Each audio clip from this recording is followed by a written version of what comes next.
Effect of exposure to air on the amount of iodide in different brands of iodized salt. Iodine is important to daily diets because it supports the thyroid by making thyroid hormones. Thyroid hormones are important in controlling metabolic activity and the development of infants. Those with iodine deficiency can suffer from hypothyroidism and goiter, whereas infants whose mothers have iodine deficiency suffer from mental retardation. Iodine deficiency is the most easily preventable cause of mental retardation in children. The goiter belt is located near the Great Lakes and mountain areas in America because of the prevalence of iodine deficiency. Iodine deficiency is now uncommon in the goiter belt since the U.S. government began adding iodide to the table salt in 1924 in an effort to reduce iodine deficiency in America. Iodized table salt, however, reduces in iodine over time with exposure to air. In order to provide the most wholesome diet, consumers must have the correct amount of iodine in their table salt. Expiration dates are important when considering the effectiveness of iodized table salt because they show the recommended time in which to buy new salt. The balanced equation shows that for every mole of hydrogen peroxide added, 1 mole of iodide is produced. The equation plays an important role in determining the amount of iodine within a substance based on the amount of hydrogen peroxide added.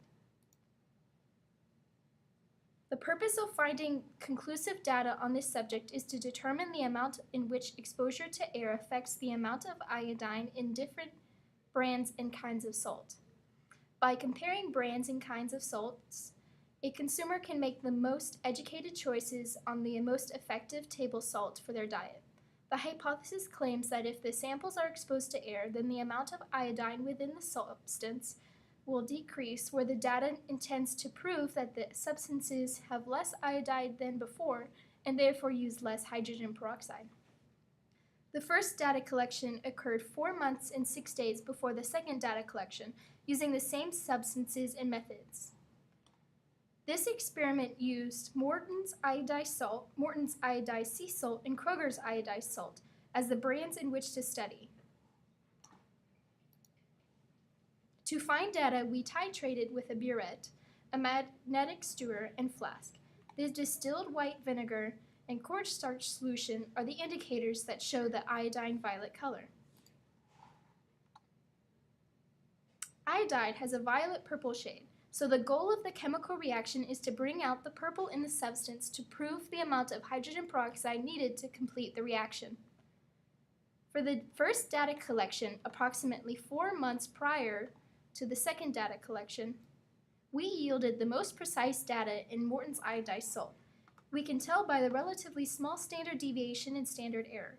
The results contested that Morton's iodized salt needed the most hydrogen peroxide, so it has the most iodide according to the balanced equation.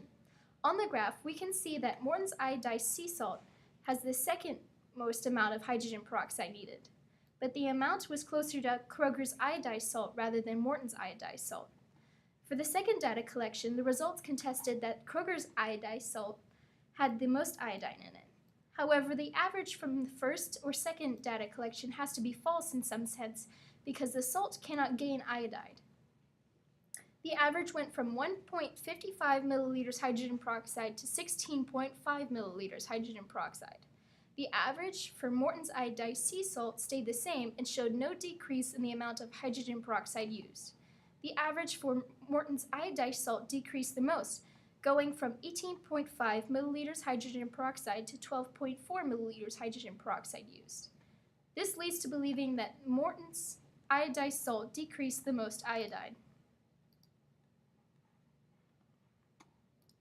In conclusion, the only substance to decrease in iodide of the 3 substances was Morton's iodized salt, whereas Morton's iodized sea salt and Kroger's iodized salt did not decrease in usage of hydrogen peroxide.